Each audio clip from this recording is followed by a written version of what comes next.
pretty, isn't Nice it? little salvias, yeah. Yeah. I love a good show. I think the lovely thing is our very first big one of the year, you know, and it's like it's the first time people have been let out to buy plants, you know. Hello and welcome to Gardener's World from RHS Malvern Spring Festival. We're celebrating spring in all its colourful, creative glory. And we've actually had a spring so far, which has been great. It's an amazing spring. Everything's been in bloom so much earlier in my garden than it's ever been. So I'm really interested to see how this hot sunny weather has affected what's on display here. I think the first thing you might see is a few smiles, you know. But what I love about this show, first of all, it's been going 40 odd years, and for me it really sort of kicks the season off. But before we go off exploring, here's a little taste of what's to come in the next hour.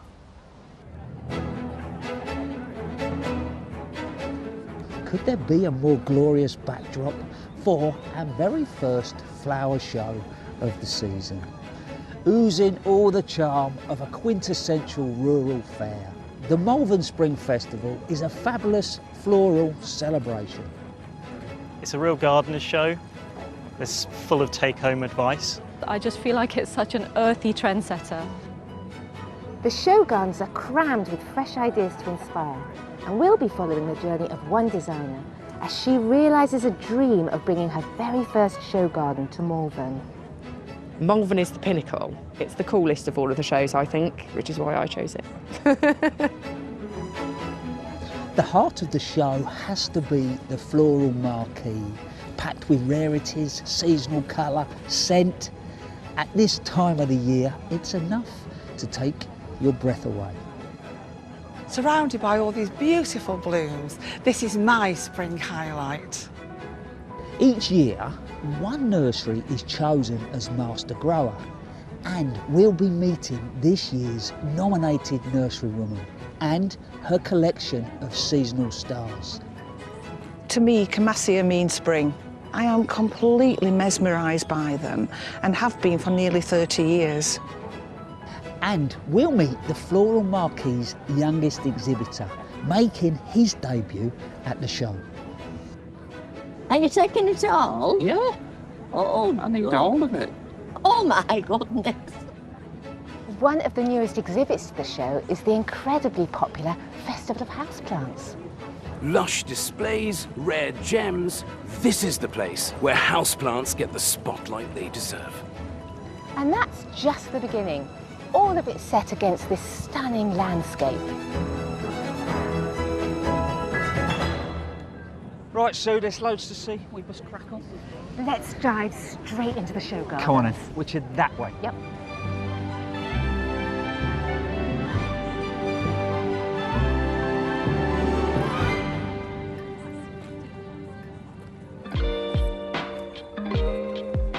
Off we go, first of many. I love a show garden. And this is a beautiful one, climbing up, so we've got a different perspective than a flat garden. Interestingly, design-wise, look at the control of those steps, and then you drift down with a stone used in a completely different state. So that feels very different straight away. And what's this up here above us?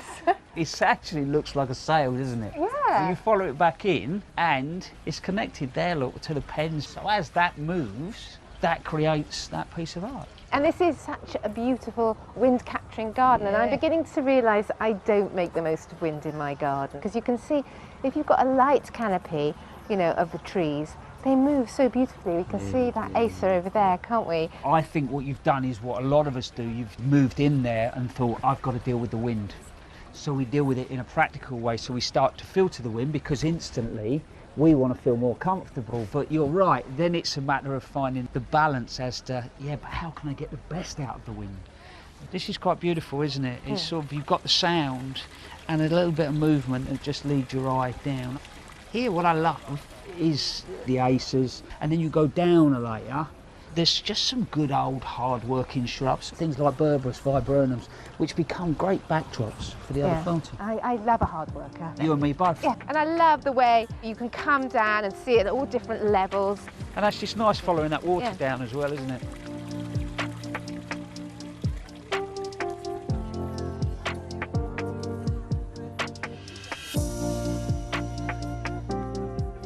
Adam, pink, a sea of pink. What more could you ask for? Now, campion's a wildflower. It is. But it's so great in a border because it really fills the space. That feels beautiful coming through there, doesn't it? It really does. And here's very interesting, isn't it? They've got the lovely circular pattern with whelk shells. And of course, I love this. I've got cockle shells in my garden. But on a really sunny day, you know, it's very squinty and wrinkle-inducing, you know, not good for the ageing. So we talk a lot about right plant, right place, don't we? We do. But also we should talk about right material, right place. yeah. So this, in a south-facing space, yeah, you're right, you like that. But something a little bit darker, north-facing, not quite so bright, it will really lift the light. So yeah, your choice of materials can really start to set the tone for your garden. There we go. It's a lovely fence as well. Yeah.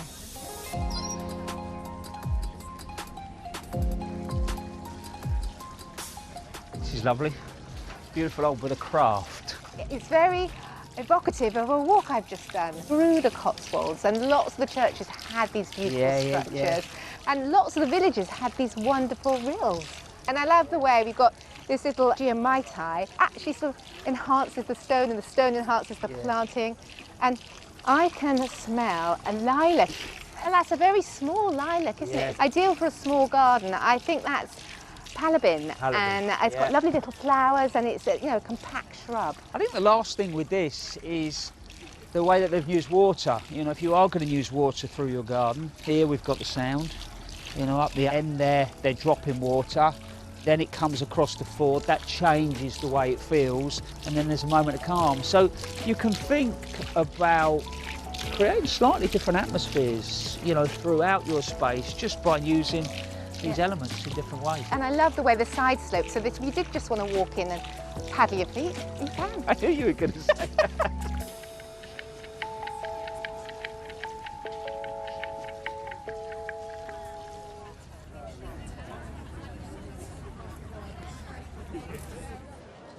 As Malvern marks the start of our show season, it brings with it a great splash of spring colour, like a giant wake-up call for all us plant lovers.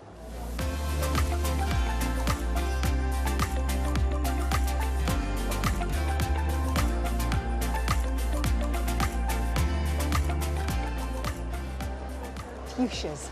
My husband loves fuchsias, and look at this lovely display.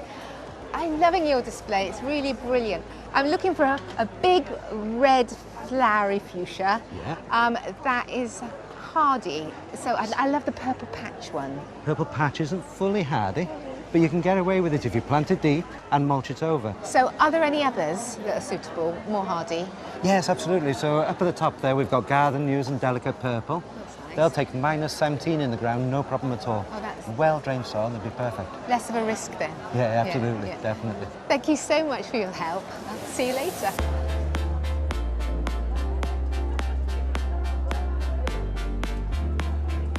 Ooh, edible plants. I love edible plants.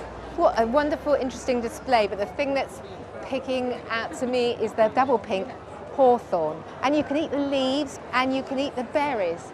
Lovely.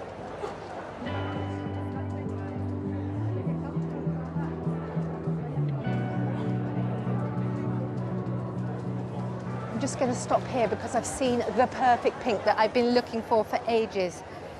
This is beautiful. It's Tiarella raspberry, and it's a shade-loving plant. It's a hardy perennial, and it's flowering about now. And when the flowers are finished, if you deadhead it, it may have a second flower later in the year. But over here, there is big, bold, and beautiful. Look at this. This is Sanetti magenta, and it's absolutely stunning.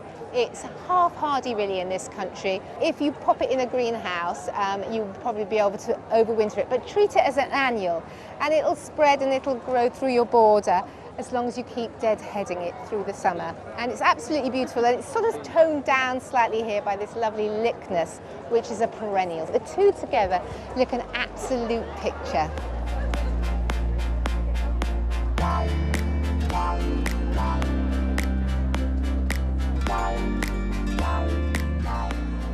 This is really, really pretty. I think it's a penstemon, but I'm not sure because it's flowering so early, so I'm just going to check. Excuse me, can I ask you a couple of questions? Of course you can. What a lovely display. Thank you. This looks to me like a penstemon. It is. But it's flowering now, and Yes. mine don't flower for ages. No, it's one of the species type, so they tend to start flowering in May.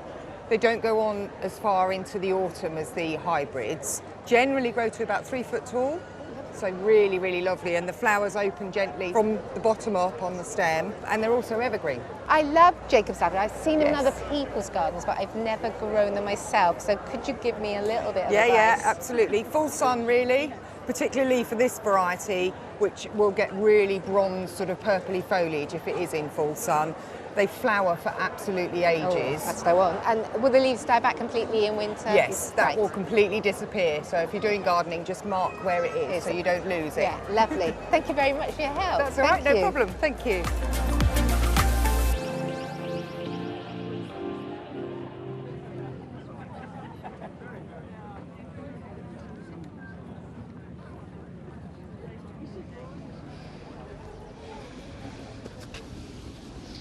One of the great things about coming to shows like this is you see not only loads of different plants, but demonstrations of different ways of gardening. And we all have got a slightly different approach. See this behind me? This is a little feature garden, and it's what I call, I suppose, an ornamental meadow. If you want to create something like this, I think the first thing is work out where you want to put it. Do you want to put it in the sun? Do you want to put it in the shade?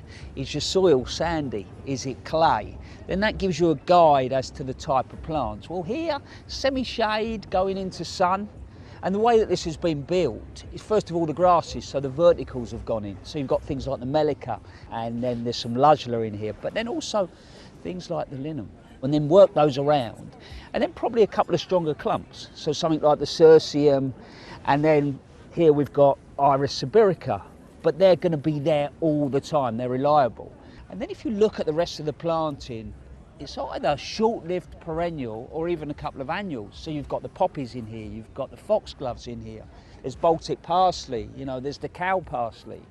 Well, those things will all seed around, so they'll flower now, they'll give you a really good show, they'll bring those pollinators in, then they'll set their seed, leave it over the winter, and then you'll see all the seeds starting to come out of the ground. And then that's the time you can come in and fine tune. And it's like you've got a little block of art that you can go and play with. You can pull bits and pieces out, you know, and you create yourself a slightly different looking picture next year. I can guarantee once you've done this once, you won't have to go out and buy any more plants to fill the gaps, because it will do it for you. So if you're not totally convinced that wild is your thing, maybe the ornamental meadow is just one step closer. Give it a go.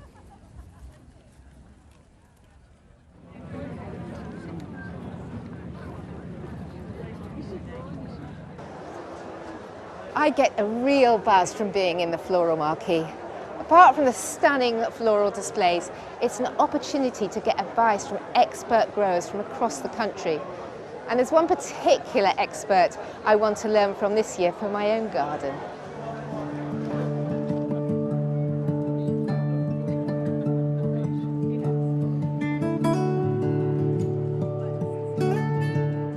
I'm creating my first ever pond. I'm a complete novice. It's metal, it's about 1 metre in diameter, and I'm looking for some plants. If you've got a metal container, you could do with something like a bulrush. And what bulrushes do is they take metal out of water. I love bulrushes. And you want an oxygenator, and this is a hydrocotyle, and it'll coat with water up to here. And then if you get a newt, he'll lay an egg on the underside of the leaf and then wrap it up to protect it from predators. And then, to add a bit of flower, this is going to produce large white flowers. This is Anemopsis californica. Do I put them all at one height? How are the insects going to get out? What you can do is stage your pots, and you could have your Anemopsis just short of the surface, then something can climb out onto your Anemopsis and out of the pond. I'm going to take all three. Thank you.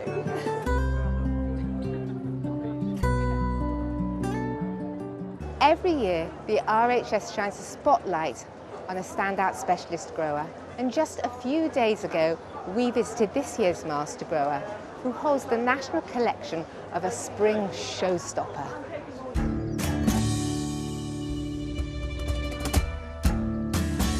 To me, Camassia means spring. At this time of year, when they're in the ascendancy, the bees are buzzing, the birds are singing in the sky, there's just nothing more magical for me. I am completely mesmerised by them and have been for nearly 30 years. I'm Stella Exley, and together with my husband Malcolm, we're national collection holders of Camassia here in glorious South Devon. Nearly 30 years ago, 3 or 4 miles up the lane from where we've ended up living here in Devon, I first saw Camassia in an edge of woodland garden setting. Never seen them before, never heard of them. I just had goosebumps, and I still do now when I look around and see all these. That never leaves me. I would urge everyone to try Camassia. They suit a plethora of planting schemes, whether that's drifting through grass or in herbaceous borders, alongside ponds and streams. When they shoot, they shoot. There's nothing holding them back. Slugs and snails don't touch them at any stage of the growth cycle. I mean, there aren't many plants you can say that about. They're a hardy bulbous perennial. They are really tough as old boots. Unlike most bulbs that you wouldn't sit in heavy clay soil, those sort of things, Camassia are happiest there. And they give you this sort of magical drift, even in a tiny space. You can get this hue of blue or creamy whites. We've got Camassia Quamash Orion, and they're the shortest of all Camassia. Maximum height, just over a foot tall. And as they mature, the foliage becomes like a soft grass-like foliage. So they're perfect for edge of borders, edge of sort of woodlandy areas. But the colour of that is absolutely delicious. Could almost put some clotted cream on that and eat it, it's beautiful. And then Leclinii, this is one of the shorter ones of the Leclinii species group. This is Camassia Leclinii Blue Heaven, and a proper pale sky blue, delightful. It's just 2.5 years since we moved home and nursery to South Devon, around 350 miles from North Yorkshire. So it was 3 articulated lorries for the nursery and 1 lorry for the house. Crikey, it nearly broke us. For me, the nursery, I wanted to create it as part of the landscape here. It doesn't really look like a nursery, but it's there. So in my national collection, I'm now up to 84 different cultivars. This is Camassia Leclinii Aurora, bred and released in the last 3 to 4 years, but the colour is super unusual. Sort of a pale amethyst colour, dashed with lilac. It's like, it changes in the light. It's magical. And sometimes I get so excited, I can't wait for the flower buds to open, so I pop them.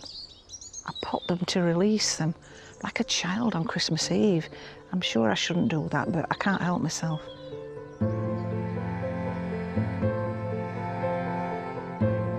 From North Yorkshire to South Devon, there have been changes with climate, so all the flowering plants that I grow are coming 2 or 3 weeks earlier at the peak. Malvern has become the Camassia show. So there's various methods of propagating Camassia. This method is hand pollination. I'm looking for strong plants. I'm also looking at colour combos. And so Camassia Leclinii Lady Eve Price is probably the most intense purple. And then Camassia Pale Pink is what it says on the tin, it is a pale pink. I'm likely I might get sort of a plum colour. And then it's remembering which one I've taken. There's nothing there because I've taken it. And then back to this one. I don't know, out of 100 plants, I might get 2 or 3 that look different. And then I plant them and grow them on, but they might not be stable. So they might not always fulfil the initial promise. So Malvern Spring has always held a very special place in my heart because it was the first ever RHS show I did in a floral marquee. Now to be awarded the amazing accolade of being RHS Master Grower with my beautiful babies, the Camassia, that I'm just so invested in and so obsessed with, it's just a circle joined up for me. It's a coming together. Since we moved in, I've wanted to create a Camassia meadow here. What I've always loved about this area of South Devon is the banks on the lanes. And I want to recreate some of that aesthetic in the display at Malvern. The whole design will be lifted and wholeheartedly replanted here, so it'll be a living memory of that accolade as Master Grower.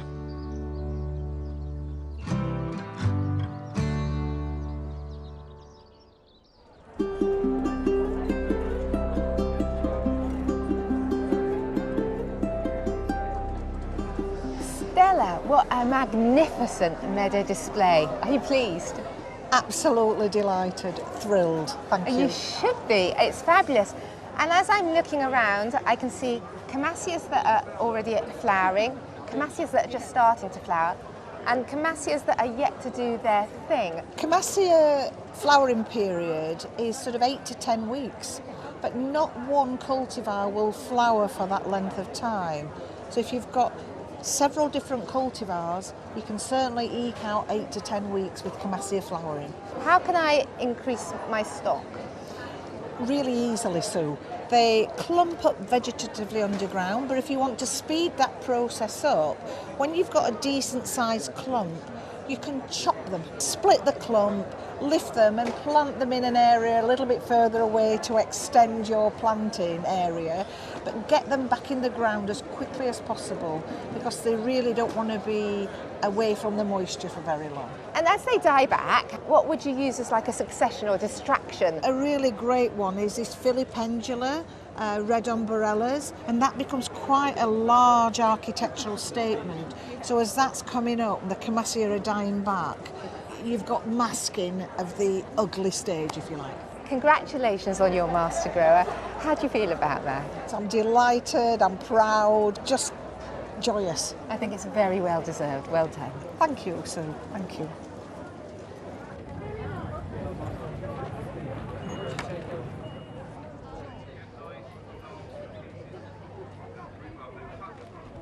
Look at this, eh? It's incredible, isn't it? Yes, my veggie's not that far on either, but it's that time of year. With that warmth in the soil now, we could start sowing direct. Things like your beans, your runners, your French, large and dwarf. On top of that, if you've been growing things in the conservatory, tomatoes, courgettes, or the greenhouse, great time to harden them off because I'm hoping we're past the worst of the frosts. So there's plenty of seeds, salads, bits and pieces like that that you can get out there and sow. But even get down the garden centre or to a nursery or even come to a show like this, get yourself some small plugs, get them in, watered, away. It won't take that long now and you'll be picking veg from your own garden. So here we've got salads, we've got chards, we've got things like pak choy. We all know how good gardening is for our physical and mental health. And on that note, there is a lady on this site who has created her first ever show garden with a little help from her son, and she has been on a fair old journey. It's not just a garden that I'm creating, it's a deeply personal space that speaks of my highs and lows, the people and the plants that have helped me get to where I am today. Love you, dude.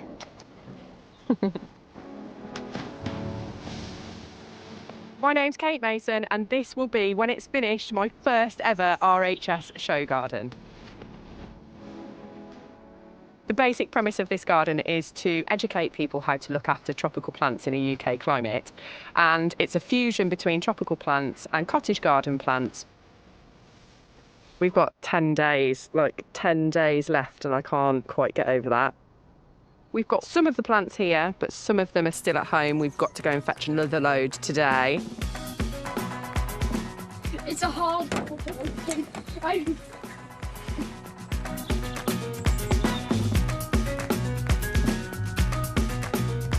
I am in Kidderminster in the West Midlands, and we're about 45 minutes away from Malvern. Most garden designers would use contract growers to get all of their plants sorted for a show garden. I, on the other hand, have different ideas. It's more logical for me because that's the thing that I love the most. The plants are the reason that I do this. My garden is terraced. There's 13 levels in total. You're on the tropical shade patio at the moment. Further down, we have the plant nursery, greenhouses, and Steptoe's yard. Steptoe's yard is like the boneyard. It's full of junk, really. I have always wanted to do something at Malvern. And then now I'm there this year, I look at my past and my journey and I think, oh my God, Malvern is the pinnacle. It's the coolest of all of the shows, I think, which is why I chose it. Love you. I'm so lucky, he's such a good boy. 10 years ago, my life was completely different to how it is today. I had started my career in Taekwondo. I had been working and training for about 6 months, and I won the World Championships, which, when I say it, seems surreal even now. It consumed my entire life. I didn't want to do anything else. And then my life turned upside down. I went to the doctors and found out that I was pregnant. My life was not the way that I thought it was going to be. And that's not to say that I don't love my son, because I love my son more than life itself. And then I had my son and suffered massively with depression because my whole life stopped. I didn't leave the house for a long time. I didn't socialise. In hindsight, I can look back and go, it was sent to test me. It was sent to push me in a different direction. So I started counselling. And during that process, my counsellor told me I needed to find something that made me happy. So I grew a little stripy petunia. I just loved it, and every day I'd go out and I'd poke it and I'd be like, ooh, watering it, and it'd make me so happy to think that I'd achieved something, even if it was tiny. I mean, in hindsight, that stripy petunia, not very cool. But it gave me a kind of into gardening, and that's where it began, really. I went to Pershore College. I studied horticulture for 3 years, and it's just kind of spiralled since then. And now I'm doing my first full-sized show garden for the RHS, and I can't really believe the difference between how I felt when I was suffering with depression to how I feel now. The joy that gardening gives me, I want to share it with everybody.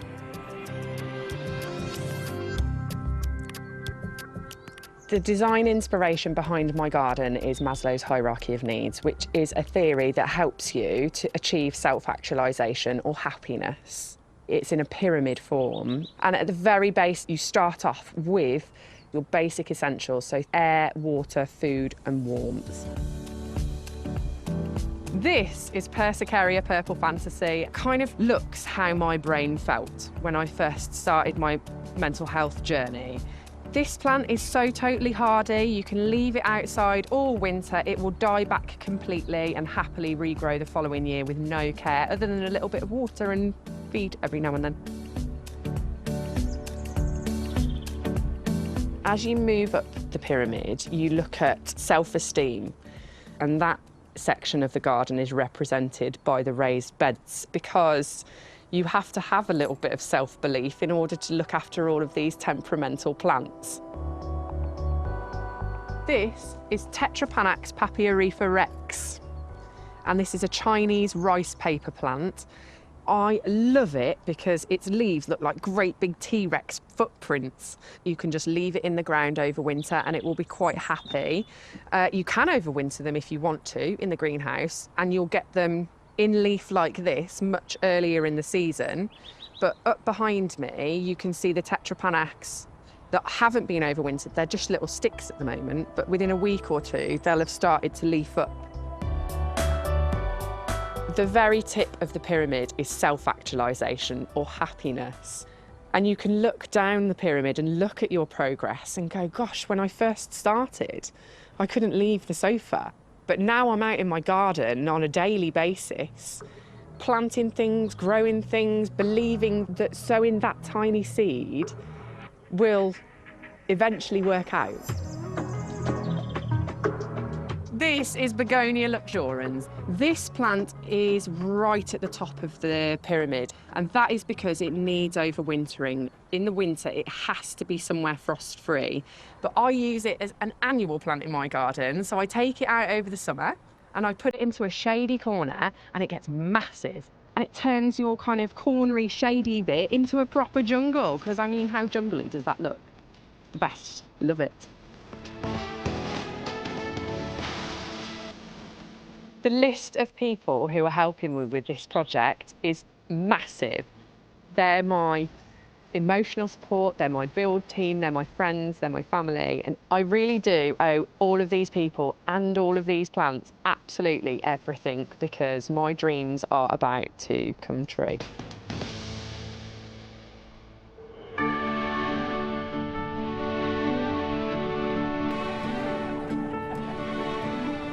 The creation of this garden, but also that journey that you've been on, what does it feel like to actually... To be here? Yeah. Since I started designing, I've always wanted to do a show garden. So to be standing in it and talking to you right now, it's crazy. I don't know how I've come about to be here, but I'm loving every second. You've blended this idea of the tropics with cottage plants, some of them, and the fusion. It feels comfortable, doesn't it? You should put what you love there. Yeah. And it should be a mixture of all of the things that engage you, that make you so excited. I love all of the heart-shaped leaves and the begonias with the little swirls, and everything that makes me happy is in this garden. Yeah. There is not a plant in here that I don't love. There seems to be in this garden a colour. Definitely, I am obsessed with purple. It stands out so beautifully against green. It's like a little kind of shiny star or a little glimmer of purple. It just makes me super happy. But it makes you happy for a reason. Yes, Go on. It does, because it reminds me of my nan. Yeah. And she was the first person who engaged me in the garden, and it's a homage to her. So this garden, there's a little fella that's played a big part in this. It's those little watering cans. Something to do with him? They are. So I put 10 little watering cans in there for him to find. So my challenge to you, Adam. I'm gone. 10. I'm gone. Go, find them. I'm gone. There's one there. Yeah. Okay, there's one there. Oh, another one there. Sue, not sure where you are. I'll catch up with you in a while. I've got to find the rest of these. Adam, while you're hunting for watering cans, I found a perfect place to rest. Look at this, a bed in the garden, my idea of heaven. I have a summer house in my garden for sleeping in with a glass roof to watch the stars, but this has really glamorised the whole situation. The beautiful soft colours of the greens and the calming whites really lend themselves to having a nap. But it's not just about sleeping in the garden, it's such a wonderful design. They've got this reclaimed stone which has created a lovely wide path, and it goes along the floor, but it also then goes up to form a seat and then continues right up the wall, which is quite unusual. The other thing I really, really love are these containers. They make great raised beds. They've got them stacked on top of each other, so if you want a garden at whichever height, you can choose. But over there is this beautiful Tibetan cherry with this wonderful bark, and that picks up the colour of the containers. There's a couple of interesting plants that have caught my eye. Over there is a lovely white bleeding heart, but it's much smaller than the normal ones, and they often fade quite quickly, but this one will flower from May till October. And behind me, I've got a lovely little yellow flower plant, which is called an upright ginger. And then behind that, nestled behind the water, is a wild ginger, which is creeping along the ground, and it's got lovely heart-shaped leaves, and it's rather delicious.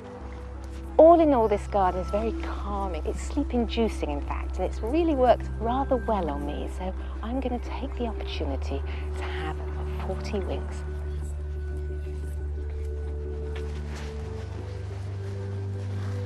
Hello, Ted.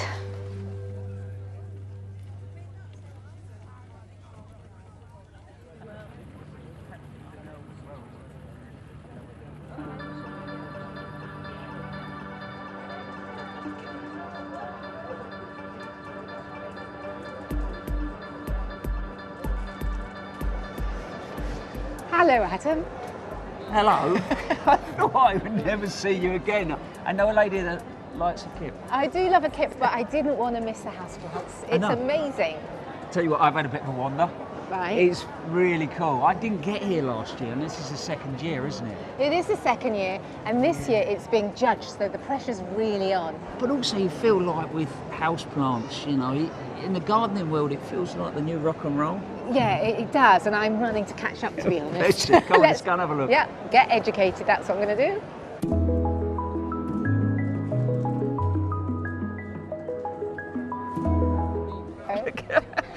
I knew. See, why are you smiling? Well, because it's pink, Adam. It's pink, it's full of art. It's cracking, isn't it? It's absolutely wonderful. I can't get over the begonias, the different, you know, textures and colours within the species, and they're absolutely beautiful. I just want to sort of lean forward and feel what they're like. The leaves are incredible. Simply tactile. Do you know, interestingly, they take me back to being 16 years old, Parks Department, and learning to take leaf cuttings.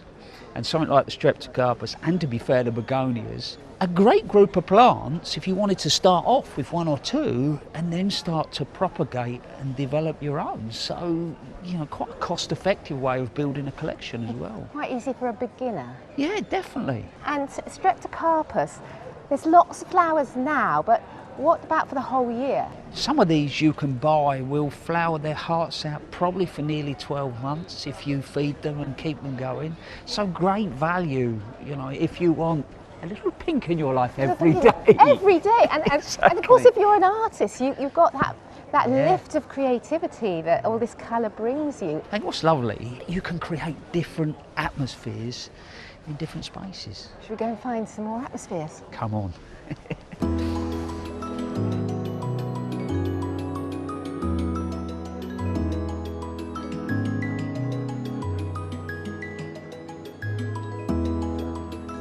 Well, this is quite a contrast, Adam.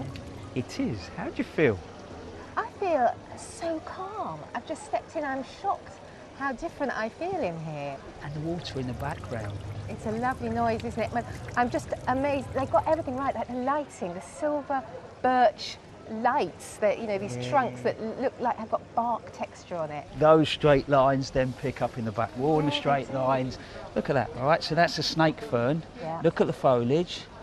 Then look at the cushions. It's so thoughtful, isn't it? That you can live inside and feel as though you're in a garden. Well, you just enjoy that moment of calmness. I've got to go and have a chat with someone, and then I'll come and find you. I'll see you later. See you in a little while.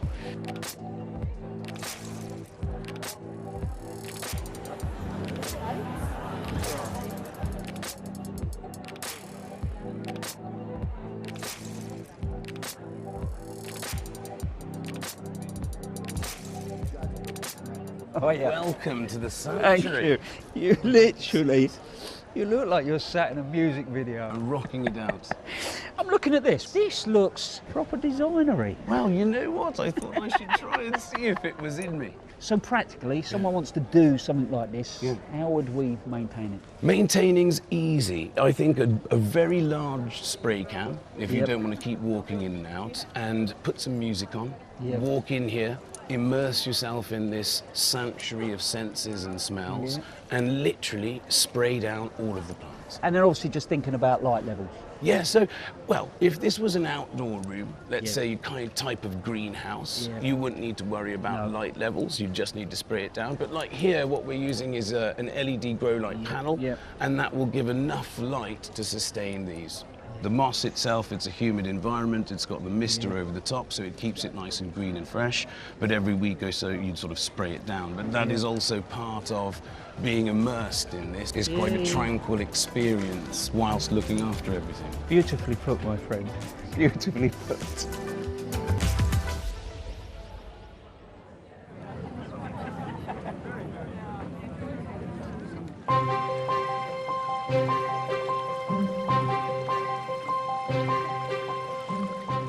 Genuinely, I've walked in here and my eyes are darting all over the place. This is right up my street, that whole recycle, reclaim, sustainability. Yeah, definitely. Should we start with the obvious? Go on. This beautiful blackthorn water tower, which is great for the insects to come in and access a drink without drowning in the pond. And actually less vulnerable, aren't they? Yeah. So there's a stream that sits up there, comes all the way down, gets recycled, pumped back up. But actually on that roof up there, there's habitats, but it's the detail here. Beneath our feet up there, yes, but beneath our feet we've got this gravel base, which solitary bees love. But I find with gravel it can move, and over there he's literally picked up old bits of tile out of the skip, and it's created a way of retaining the gravel from moving and a slightly more even surface to walk on. Which is a great thing you can do at home, but even design-wise, it just takes the eye. You know, it works well. And we've got the chokeberry over there, and I think you've got one in your garden. Yeah, I've grown it for quite a few years, and actually it makes a really good jelly. But on top of that, autumn colour is absolutely superb. I think that is an underused plant.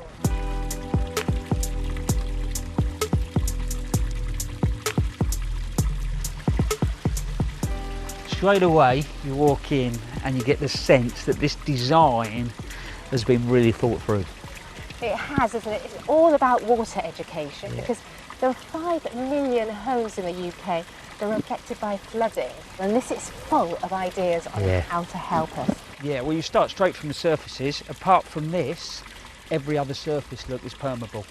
But then when he is collecting water up here on the roof, that's then running straight down into the tanks. But then when they overflow, nothing's being wasted. So even if the pond overflowed, if we look at the planting, look at the astilbes, look at things like the wasabi, they'll all take those moist conditions, so it works really well. It's really dispersed the water through the garden, isn't it? And I think it's not just putting a few troughs to collect water, it's made it beautiful within the garden. And the other thing that's really important, my dad taught me when I was very young, Go on. plants like rainwater, they don't like tap water. So you can waft a hose about, but you'd be far better collecting this and then dunking your watering can in and watering what needed to do it.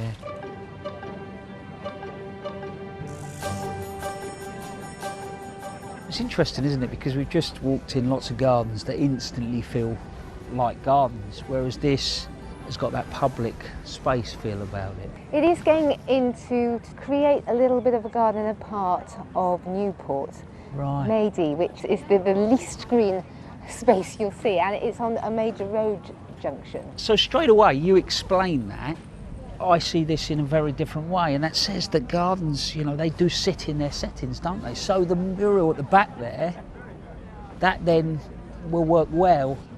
The artist and the designer were here together, so she was planting, he was drawing, so he's picked up the gems and magnified their beauty, and then through the looking glass he's got the phlomis there, and that really sort of makes it cohesive. Yeah, so actually this become a lovely spot on a journey between A and B. Yeah. Where people can sit just like you and me, Adam, and have a lovely chat. And admire the lilac lady original, which I've got my eye on.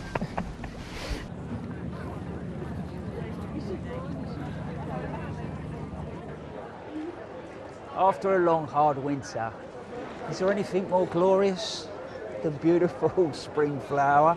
It just puts a smile on your face, doesn't it?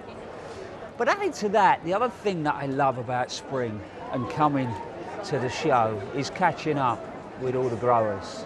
I've got some great friends in here, and this place is full of knowledge. But there's a new kid on the block, a 22-year-old young man, and it's his first show. He sent us in a film about him and a lady that is very important to him. And I'm telling you, you are going to love this. They're very good, yeah. The cosmos, yeah. There's not many come up though. No. Maybe you've been overwatering them. I don't think so. Do you want me to film it and you do it?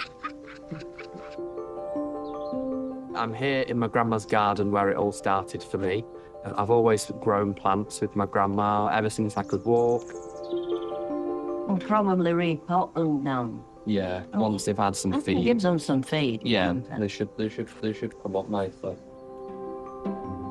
We started sowing things like sweet peas and marigolds, didn't we? Yeah. You then started with your own business with it. I didn't expect you'd be doing that when I had you as a toddler and planting seeds, did I? In 2023, I started to lease some land where I've now built my small plant nursery just a few miles away. Everything that I grow is peat-free. Even now, with a nursery of my own, Grandma's garden is still at the heart of everything I do, and it's where I come back to poach colour and inspiration. These are quite good. Have you had some of them? The Franthias. I do have my eye on that brunner. I've got a few brunnerers, but I could do with that's a really nice tight one. Well, you can split it. Are you taking it all? Yeah.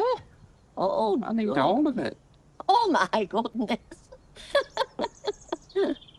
Without my grandma introducing me to her garden and sowing seeds, I wouldn't be where I am today, and I probably wouldn't know what I wanted to do for the rest of my life. So I'm eternally grateful for Grandma. Listen, Dan, you can't keep taking all these plants from here because I need it all to be covered, because otherwise it gets full of weeds. If I've got any left from Malvern, you can have some. I hope so, because it's going to be bare. Right, come on, we'll go and have a cup of tea. Come on. Morning, young man. Hello, you Oh, all right? hey, Dan, all right? Yeah, good. Come here. First show? First ever show, yeah. What's it feel like? It's been a journey to get here. Months and months of planning and growing and thinking, but it's all here now and it's come together really good and I'm really happy with the result. As you should be. I've just watched the film of you and Grandma in the garden. Yeah. She's like real inspiration, isn't she? Yeah, she's where it all started. We started growing sweet peas and marigolds in a garden in a greenhouse, growing them for teachers to cook for the end of term. And then, yeah, we started to grow plants and sell to neighbours. And then it sort of tumbled roll from there, really. And now I'm here. Does she know the medal? No, not yet. Have you sent her any pictures or anything? No, nothing yet. So can we get her on the phone or something? Yeah, we'll video call her. Yeah, come on then, let's do that. That would be great. Absolutely great. Oh. There we go. Hello, Grandma. Hello. How are you? I'm all right. Bless you. Yourselves? He's done really well. Very happy. He's won a medal. Yes. What do you think? Oh, I don't know. Bronze. Ouch! He got a silver gilt. Silver gilt. That's brilliant. It's stunning. It's absolutely stunning. Well, he's very artistic. He's really good. He's had a good teacher. Well, I'll not say that, but... He's a bit of a tea leaf, isn't he? He sort of tends to help himself to things. Oh, yeah. But so long as he brings them back. What I think we could do is tag a few plants for you now that he has to bring back. He's got an astrantia that's behind us, beautiful little sort of pale flowers. I think that'll look great in one of those gaps he's left near the front of the border. I'll be glad to have that then. Yeah, and then what about maybe some digitalis, like some foxgloves or something, just to sort of pop through the borders? Oh, yeah. You can collect the seeds off the foxgloves, Exactly. can't you? You can dig and divide the astrantias. I can go back in and get them out. Exactly, you can. The stand looks brilliant. Shall we show you a quick look at the display? Yes, please. I love what he's done with these old plastic pots, look. And he's got a lovely little path that goes all the way through. I didn't realise he had so many plants. Well, all the customers are starting to arrive, so we better go because they're waiting for Dan to sell them some plants. Hope you don't sell all the love down. I do. Bless you. Well, you look after yourself, sweetheart. Yeah, you take care. See you soon. See you soon. Thank you. Cheers, darling. See you soon. See you, mate. Bye-bye. Bye.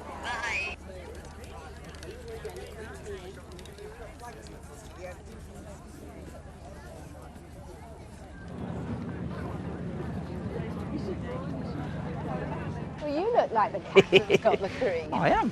I've just been into the Floral Marquee, which I think is my favourite place on the whole of this showground. I think after the winter, it's just seeing all those flowers, I get quite excited, but also catching up with the growers. I love the work that they put in, but also this time of year, if you've got a keen eye, you can see maybe there's 1 or 2 new introductions that are being brought to market, because this is the time of year when it starts to happen.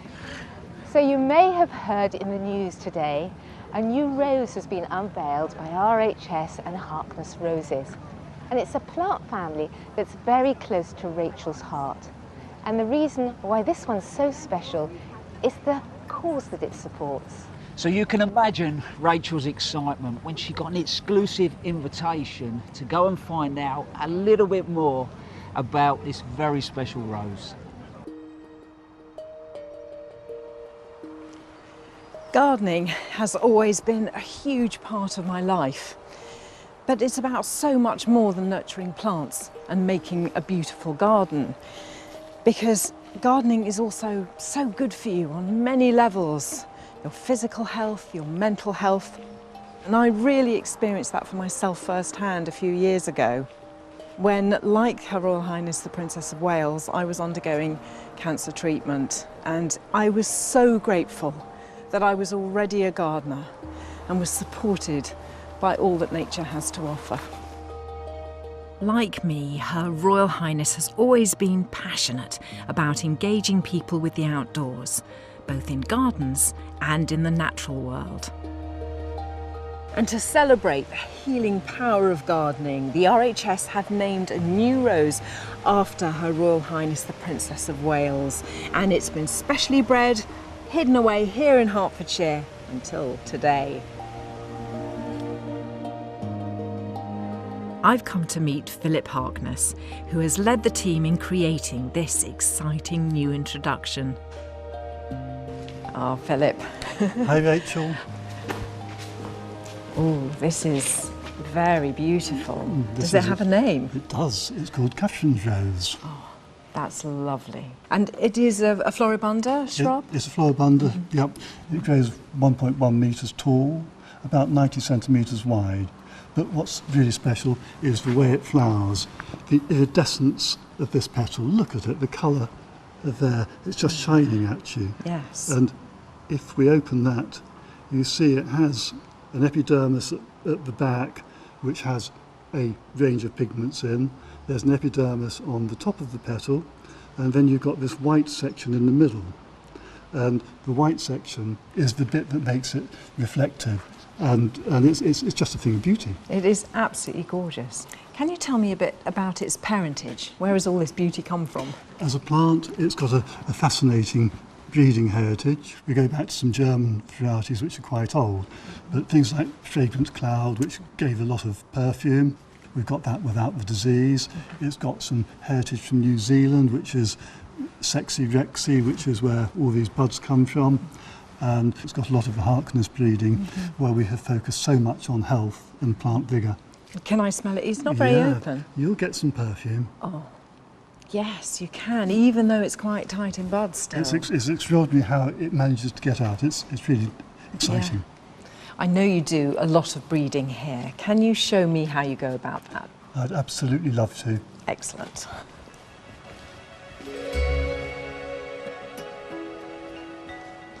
So Rachel, this is the beginning of our 7-year process. So we start by taking these petals off, and then we have to take the stamens and the anthers off. That just leaves the female part of the flower here. Okay. And so that will now sit there for the day to ripen, ready to receive the pollen of our choice, which we will apply tomorrow. What happens next? So that forms a seed pod, and the seed pods we harvest in October. We keep the seed over winter, and we sow it in benches in January. We have about 25,000 seeds germinate. 25,000 is a lot of seedlings. How on earth do you narrow those down? Well, you're looking for the good characteristics, colour, the flower shape, the leaves, the foliage, the health. Most of them are a step backwards. So we narrow our 25,000 down to 1,000, 1,200 in one summer.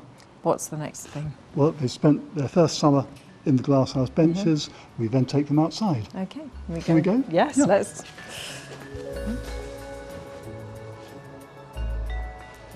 So we're surrounded by a sea of pots and little plants, and what stage is this? So these are in the third year, and they've been outside here since November. So this is the year 3s. Yep. What happens after that? Okay, so these are selected down to about 100. The ones which we like, Yeah. we'll propagate. We're doing all our propagation of our new varieties from cuttings now. In year 5, the stars are quite apparent. We send them out to other locations, so we see them in hotter climates, wetter climates, drier climates. So from all of those seedlings, how many reach it to the year 6 stage that you're bulking up? Probably 10, but we will only introduce 6 of them because we always make some mistakes. That's extraordinary. I feel sort of even more now admiration for those plants that do make it through. So this is our end of those 7 years of breeding and trialling, and it's extraordinary. For me, it mirrors that journey that Her Royal Highness has gone through and I've gone through, because it's got that strength and resilience, and it's something very special. It's also, I think, benefiting in other ways. It is. Some of the proceeds of the sales will be going to the Royal Marsden Cancer Charity, and that is a fantastic cause. That is really wonderful. It's gorgeous, Philip. All in a Rachel, day's work, it's but what a treat. All in 7 years' work.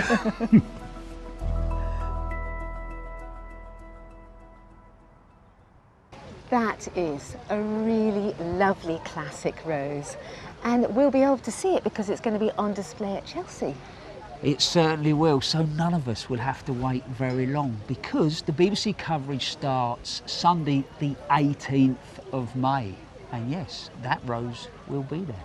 Plus also, the show season now is well and truly up and going.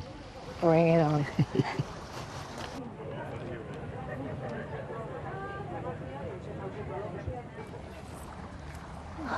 Sit down, how lovely. Yeah.